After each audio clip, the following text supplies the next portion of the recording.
जिसका भय था वही हो रहा है। इस समय इस घोषणा को स्थगित कर दो चंद्र। गरुड़ाचार्य, आज्ञा का पालन करो चंद्र। राज परिवार को सुरक्षित यहां से ले जाओ।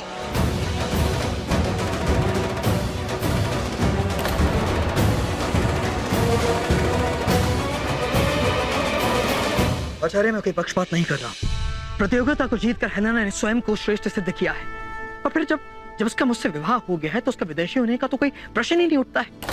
और फिर एक राजा का निर्णय होता है कि वो अपनी मुख्य महारानी किसे चुने। राजा को सबसे पहले अपना कर्तव्य निभाना होता है चंद्र। उसका प्रथम कर्तव्य ये है कि अपनी प्रजा को संतुष्ट रखे, अपनी प्रजा में व्यवस्था के प्रति आदर बनाए रखे। नंद और उसके साथी तुम्हारे विरुद्ध प्रजा को भड़काने का प्रयास कर रहे हैं, और ऐसे में तुम्हारे द्वारा हेलेना को महारानी चुनने का निर्णय प्रजा में असंतोष बढ़ा देगा। मैं ये नहीं कह रहा हूं कि हेलेना को महारानी चुनने के तुम्हारे निर्णय में कोई दोष है, परंतु वो समय की मांग नहीं है। हम शत्रु को और एक अवसर नहीं दे सकते चंद्र। तो इस दशा में मुझे क्या करना चाहिए आचार्य? मगध की मुख्य महारानी के रूप में नंदिनी का नाम घोषित कर दो।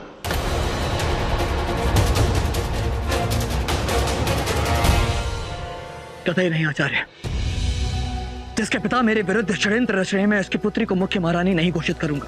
षड्यंत्र नहीं, राजनीति है ये, और इस राजनीति का उत्तर हमें राजनीति से ही देना होगा। ये मत भूलना चंद्र कि जिस मगध के तुम राजा हो, नंदिनी उसी मगध की पुत्री है। प्रजा में उसके प्रति स्नेह है, आदर है, प्रेम है। तुम्हें नंदिनी को ही मुख्य महारानी घोषित करना होगा चंद्र। यही मेरा सुझाव है और यही समय की मांग भी।